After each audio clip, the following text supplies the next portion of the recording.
Hello and welcome back. It's Carrie with Quilter's Hideaway. This is part 2 of our binding series. This week we're going to learn how to sew our binding on both a straight edge or a square quilt and scalloped edge. Last week in our video we prepared our binding. Whether you use straight of grain strips or bias cut strips, let's learn how to sew that binding on and get one step closer to finishing our quilts. Okay, today we're going to sew binding on a square quilt or a straight edged quilt. This is my sample quilt from last week and we're going to continue on with it. At the end of this video, we'll sew on our binding onto the scalloped edges and learn a couple tips on that as well. We'll also fold that binding over and start sewing it down in a traditional way, both by hand or by machine. Next week, we'll learn more about specialty binding, whether you want to add rickrack or a flange. So with a specialty stitch, lots of options there. Maybe even how to use Minky as binding. I've got my quilt laid out here. I've got the binding prepared. This is just straight of grain binding that we prepared last week. And I have a few tools. What do I have? I've got Wonder clips. I do have some Wonder Under in strips, both 1/2 inch and 1/4 inch. You'll kind of test it out, see what you like the best. A needle and thread for later, my seam guide to check my 1/4 inch stitch. And I think that's it. Let's go to the machine and start sewing our binding on. Here we are at the machine. I have my quilt in front of me and all of my binding strip. What I'm going to do is I'm going to take a tail of fabric about 10 inches long. I'm going to lay it somewhere in the middle of my quilt. You can do middle of at the bottom, middle at a side. I just don't want to be too close to one of the corners. Leave about 10 inches of a space. I'm going to do raw edge or yucky edge of the fabric towards the yucky edge or raw edge of the quilt. And I'm just going to line them up right together like so. All right, so to recap, here's the fold of my binding. On this edge, here are the two raw edges, right like this, and here's the edge of my quilt. So raw edges match each other. I'm going to start sewing. I've left about a 10-inch tail right up here that's just gonna stay loose, and I have my really long tail on the floor or in front of my machine, so I'm ready to go. I want a good 1/4 inch here. So I don't want a scant 1/4 inch or a baby 1/4 inch. I want a full 1/4 inch. All right, let's sew.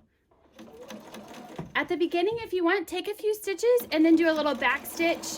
So when we start to tie the two tails together at the very end, you've got a little reinforcement there so you don't pull out a lot of your stitching. And just remember, sew a little bit and adjust your quilt. The other thing to note would be a walking foot might benefit you on this project to kind of grab the fabric and pull through evenly.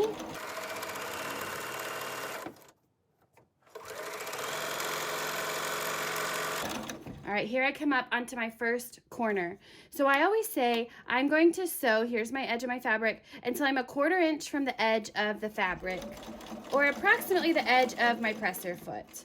Now there's a couple ways to do it here. You could put the needle down and sew off the quilt at an angle, just like this. Or you could just lift your presser foot instead of sewing off on the edge. Now I've got my strip of fabric just like it came off the quilt. I'm going to open it up towards the right, like so. So right now this strip is even with the edge of my quilt. Really make note of that, because if you had pointed edges, I would still open it up where it was the edge of, or even with the edge of my quilt. So it's flat across. I like to put my finger there so it doesn't back out or unfold itself, and then I fold it the direction I want to sew. So I've got this little pocket or this little flap right in here, okay? I twist my quilt, holding that corner in place. Then I'm going to stick it in my machine. I don't want to start sewing on the very edge because that would lock the flap down. I'm going to come in a 1/4 of an inch right here and then start sewing. So I'm going to come in a 1/4 of an inch and start sewing. That way my corner, whenever I start to flip it and sew it on the other side, is a perfect mitered corner.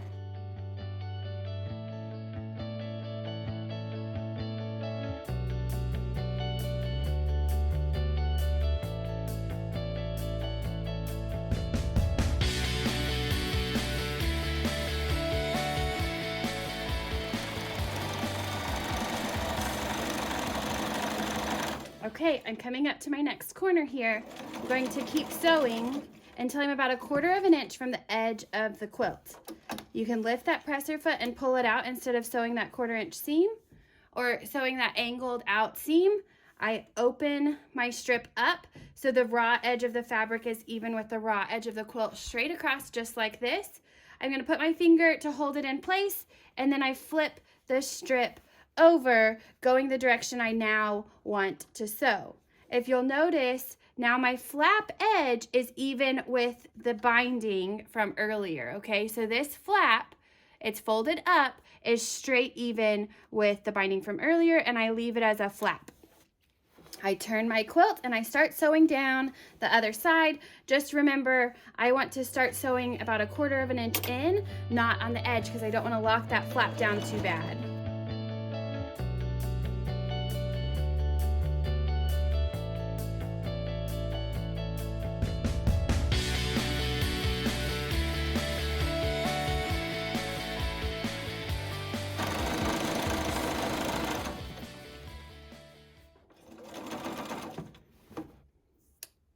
If you'll notice, I'm coming up on my first flap. So this is my flap from my 10-inch seam from earlier, or my 10-inch tail from when I started sewing the quilt, and I'm coming up on it. I want to leave about 10 inches between the two tails, so I have plenty of room to attach my two strips together, because I can't just leave this hanging on the quilt. We want to be able to have it finished off. So I'm going to sew just a couple more inches. Again, you can do a little back stitch here to reinforce that while we work with the quilt, and pull it off.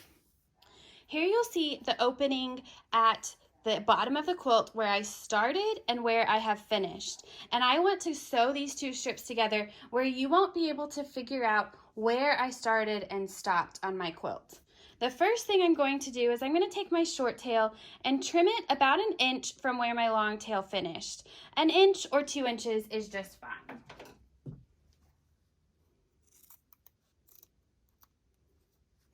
All right, perfect.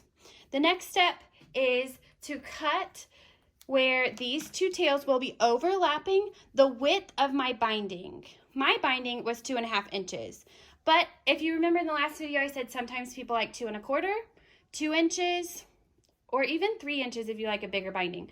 So what I do is the piece that I cut off from my shorter tail, I'm going to lay over that short tail. Then I'm going to lay my long tail over it, and I'm going to snip at that overlap point. So I don't use a ruler, I just truly use the width of my binding. Now when I snip it over here, I want to cut it about 1/8 of an inch shorter than the actual width. So, okay, I'm done with this tail that I cut off earlier. I'm going to move it out of the way. Now I truly have my two strips, and I need to get them the angled seam so they match and look perfect. There are a lot of ways to make this happen. I really like to take the time to fold the strips how I want them to look. It's kind of my fail-proof way of getting my binding done without it being twisted or funky when I open that seam up. So this top strip, I'm going to open and fold it at one angle, just like so. So you can see the little V in here, and I just fold it with my hand. It doesn't have to be perfect at all. So what I see is the bottom of this fold is longer and the top is shorter.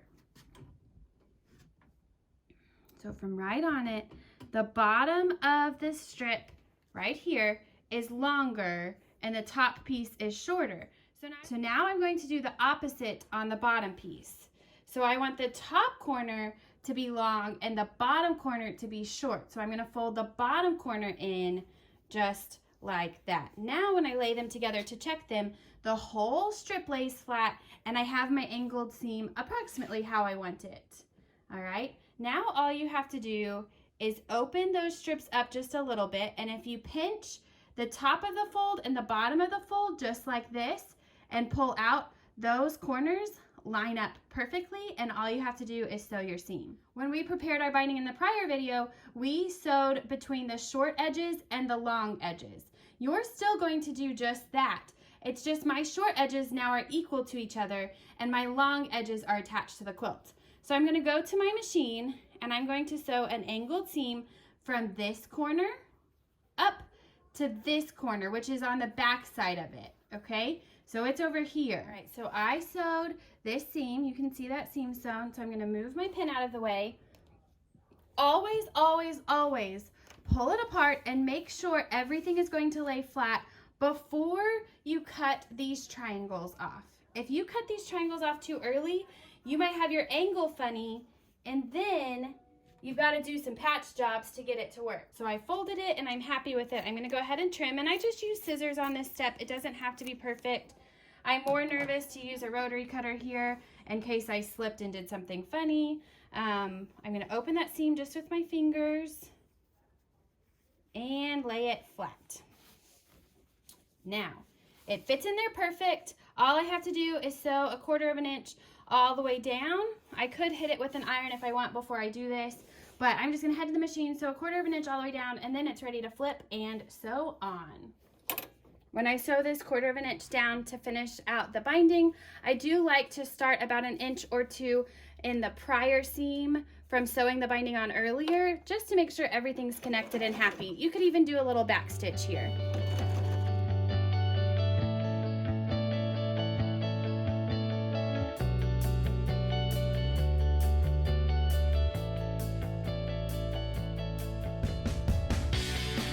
Now that the binding is sewn all the way around on the front side, I need to flip it over and finish off this edge on the back. So what I like to do is I grab some Wonder Clips, which look a lot like these guys. They kind of blend in with that backing. And I'm just going to flip it over just like this and put a couple pins, or put a couple clips.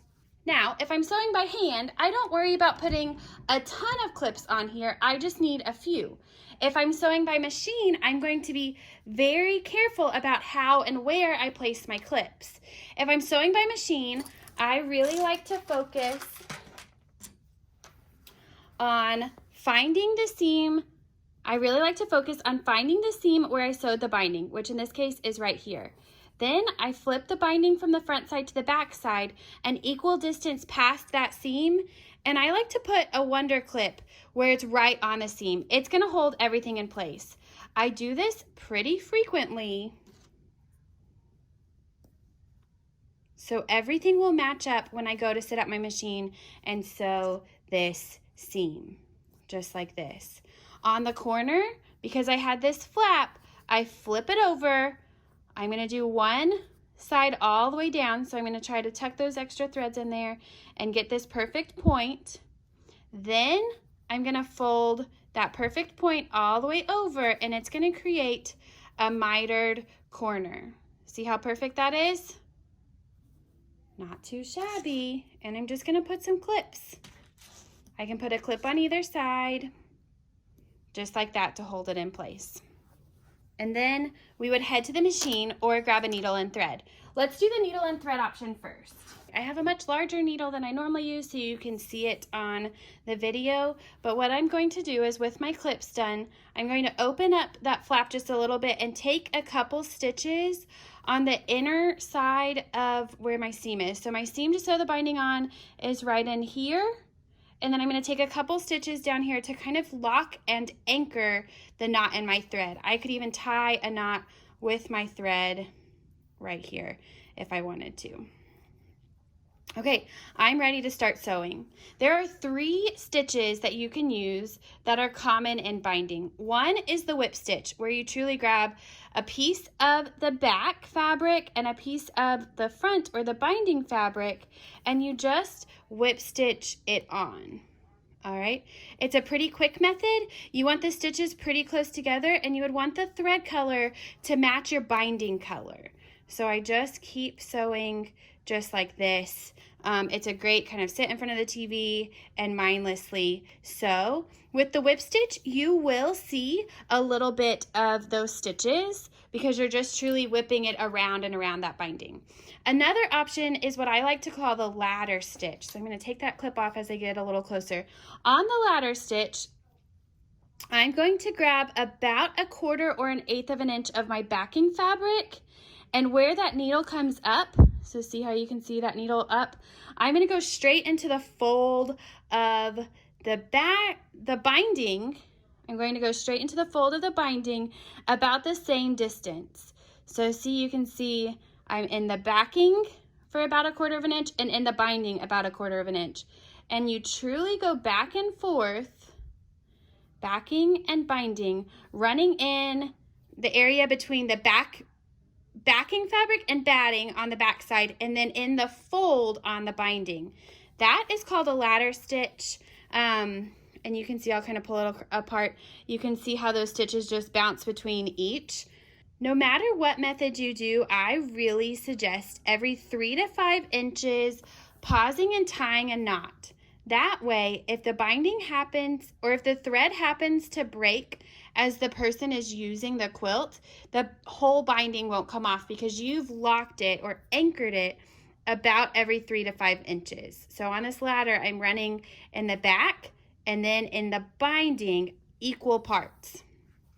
Okay, the third method that we can do is kind of like a hidden stitch, but you run in the binding. So I run my needle through the fold of the binding, so see it's hidden in the binding. And then all I do is I come out and I grab just a tiny bite of the backing fabric. All right, so you can see I've grabbed a tiny bite of the backing fabric. And then I'm gonna go right back to the binding. So I hide in the binding, and then I come out and I grab a bite of the backing fabric. All right, so that is another method. I've been taught them all and I've seen them all used. You're basically doing the same thing no matter what. And you can get in a rhythm with how many stitches you can get on that needle before you pull the needle out. I really suggest not using a piece of thread that's very long, maybe the length of your forearm. If you use a piece of thread that's too long, you'll wear that thread out going through all the fabric before you reach the end of the thread. I pulled my needle out. Okay, so that is 3 stitches in the binding. When you're done, you can open that binding tail up and tie it off again in the space between where you sewed the binding on and the edge of the quilt so you can't see those threads. And then whatever tail I have left, I like to just bury it in the binding of where I'm going. So if we pretend that I just finished tying it off and I have this long tail left, I'm gonna open up my clips and tuck this thread right in this binding. So then that knot is going to have to work really hard to come out and probably won't work that hard.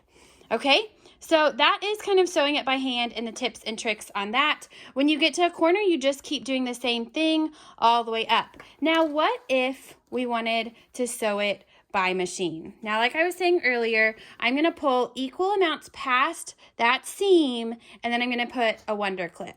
I like the wonder clips because I use these little circles to go right where my seam is. So I'm going to have a little bit of fabric sticking out, and they have markings on them for different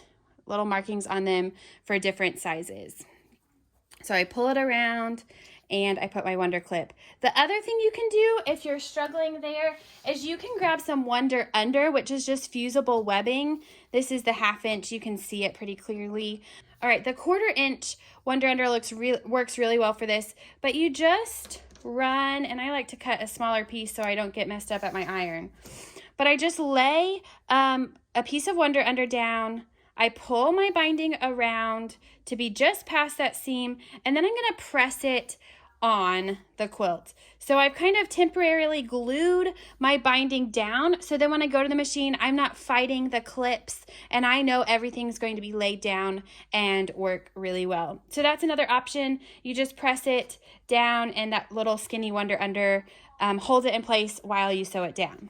when you sew it by machine, it takes a little bit more time in the preparation side of things. So whether you're ironing the wonder under down or clipping it, this part takes a little more prep, but the machine part goes a little quicker. Or if your hands, if you have a hard time with your hands, this method works pretty well. Let's head to the machine and see how to sew it down. Here I am at the machine. If you have a stitch in the ditch foot, which has the center guide on it, that would work really well for this process. If not, you're just going to go slow and carefully move your quilt around as you need to. I'm also going to kind of pull the binding out so I can really find that ditch. And if you have thread that matches the color of binding you're doing, so on this project, I would probably want a black thread on top and a black thread on the back. Unfortunately, I have silver and silver, so you'll be able to see everything that I do. But I'm just going to slowly stitch right in that ditch, and I'll put my needle down and adjust my quilt as needed.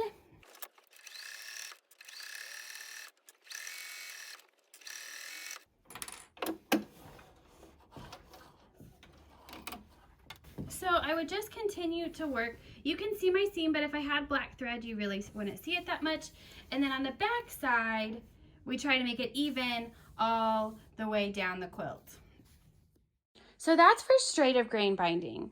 What about if you have a wave edge or a scallop edge and the bias binding? Well, you can use bias binding anytime you want, and it operates a whole lot like straight of grain binding. The only fun thing about bias binding is that it has the ability to kind of curve without puckering a little, and it gives you the angled stripes if you're trying to get like a candy cane stripe effect.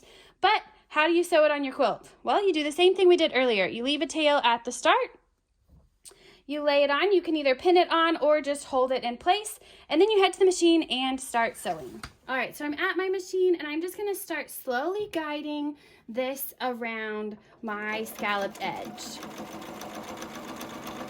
I might start and stop a lot more frequently with the scalloped edge, and I make sure that I'm not tugging on the binding. I'm just gently laying it in its place.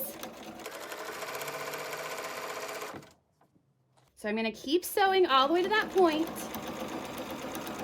I'm gonna put my needle down, and then what I like to do is I just pull it out straight as if it were a straight edge, and I continue going. You might have to raise that presser foot up just a smidge to make that happen. Just like that. And I continue sewing. Working around the edge. You can see how I've got just a little extra fabric, which is going to be perfect to pull around and sew on the other side. So I'm coming up on another point, needle down, and I just work it around. I kind of pull it out a little straighter. I folded the quilt, but it doesn't go all the way to that edge, so I won't have a pucker there. I'm just trying to attach that binding and keep everything working. All right, so at the end, you have something that kind of looks like this, but when you flip it over, it's gonna give you that really nice scalloped edge, just like that. So when you finish, you're gonna get something that looks a lot like this. So I've clipped it a few places so you can see that scallop start to take shape. And you just sew it down, whether you wanna sew it by hand or by machine, just like we were doing earlier. So you attach it to the front of your quilt and then flip it to the back. This is just one piece of fabric, and then I would sew it on to the back side, and I'd have my fun scalloped edge just like we want.